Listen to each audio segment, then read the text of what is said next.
A disparate collection of vagabonds and strays. Did you have anyone particular in mind? It would have been better for us had she embraced Shah and claimed the power of the goddess. But it is better for Shadowheart to be free of that poisonous influence.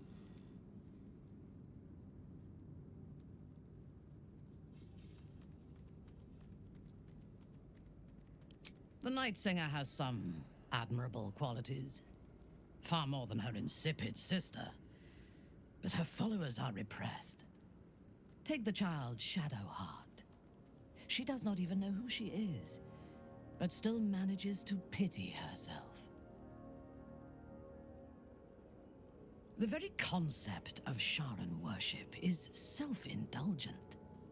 They would have you think every whispered word and hidden thought is of value, but it is not so. I have performed 1,000 interrogations, squeezing out the most guarded secrets held in heart, mind, and soul. I can tell you this. When the trivial parts have been whittled away and I have sifted through what remains, in most cases, a person amounts to nothing at all.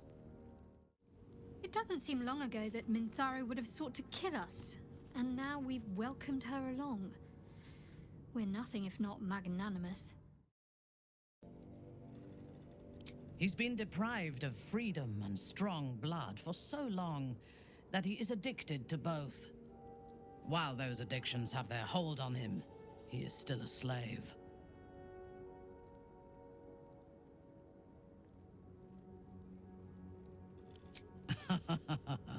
No.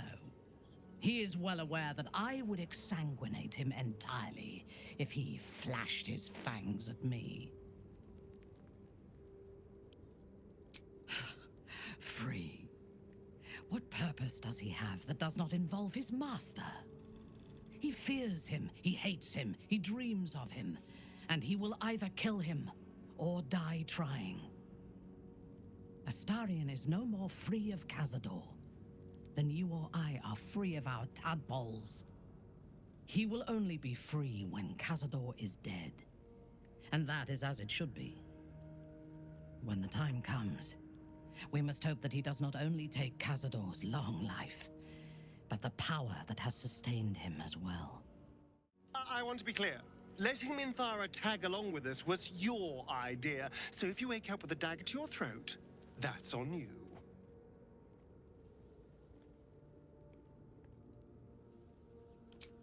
Excuse me? I would never. But fine. Take her if you wish. Just know I'll be resting with one eye open.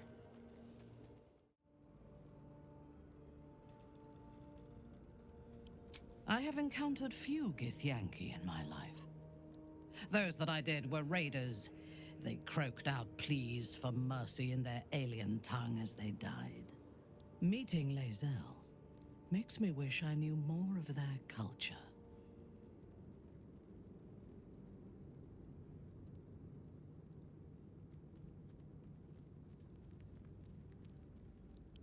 I did. She told me that she has nothing to teach that cannot be learned through observation of her prowess in combat. Perhaps she is right. She certainly cuts a striking figure in battle. There is a precision to her ferocity that I admire. To one who only sees the surface of things, perhaps. You should look deeper. There is a fanaticism in the Loth Swarm that lends itself to chaos. They turn their blades on one another as readily as on outsiders. The Gith have stricter hierarchies and stronger commitment to a single cause. Some, like Lae'zel, question that cause. But even so, she retains the discipline of her training. The Drow is unpredictable, uncompromising. I respect her almost as much as I distrust her. The wizard? No. It is pointless. In my experience, the moment they leave their libraries, wizards have the life expectancy of a gnome in a war. Either the enemy recognizes they are a threat and kills them swiftly, or their curiosity leads them to combust while experimenting with the limits of magic. Our wizard is already in a state of suspended combustion, thanks to that orb between his ribs. I suspect it is only a matter of time before he goes up in smoke. I will reserve my social graces for those who might live long enough to appreciate them. Minthara's something of a closed book, but I suspect a heart of gold lurks beneath that stern countenance. Once she gets to know me, I'm sure she'll open up. She's just waiting for someone ready to listen.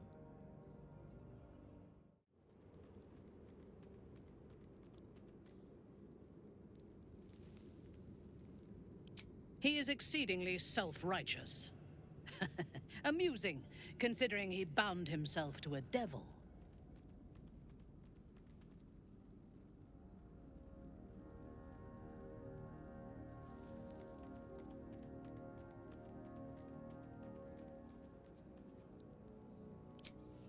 I will take your word for it.